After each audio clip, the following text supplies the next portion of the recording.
Tapi kenapa situasi makin gawat? Jangan ganti ucapan saudara, tetap ucapkan firman Tuhan. Tolak musuh setan, pergi kau dalam nama Yesus. Aku tidak percaya tipu dayamu. Mungkin secara badani, mata badani situasi makin gawat, tapi secara rohani yang penting, aku percaya Yesus itu lebih daripada sanggup menolong hidupku. Tidak ada yang mustahil bagiku, tidak ada yang terlalu sulit bagi Tuhan Yesus. Mana benya?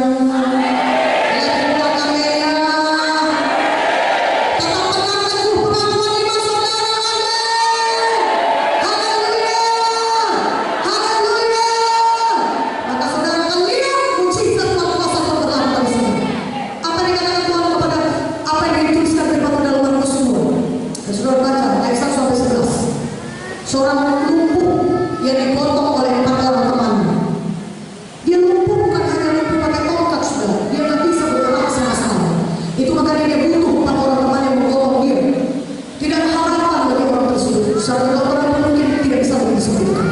Nah, saudara mereka kasih, tapi satu perkara, dia punya iman Tuhan Yesus bisa menyembuhkannya. Maka dia berkata kepada temannya, angkat aku teman, tolong aku datang kepada Yesus. Aku percaya Yesus bisa menyembuhkanku. Mari kita jumpa Yesus. Tuhan Yesus bisa menyembuhkan kita. Aku percaya. Aku dengar berita tentang Yesus. Yesus mencelingkan mata yang buta. Yesus membangkitkan orang lumpuh. Yesus menyembuhkan orang kusta. Aku percaya.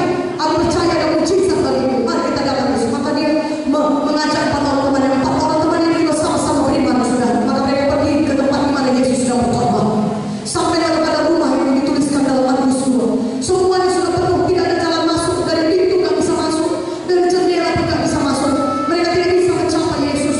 Tetapi satu perkara, orang lumpuh ini dia punya iman yang tidak menyerah. Katakan amin. Banyak halangannya. Kadang-kadang orang Kristen sekali berdoa agar sembuh, maka mereka berkata, memang benar Tuhan aku sakit, sudahlah. Yang penting aku bisa hidup setiap hari. Penting aku masih bisa bernafas. Gak apa-apa aku sakit terus-menerus. Banyak orang Kristen sekali berdoa sudah menyerah, saudara. 2 kali berdoa, 3 kali berdoa sudah menyerah.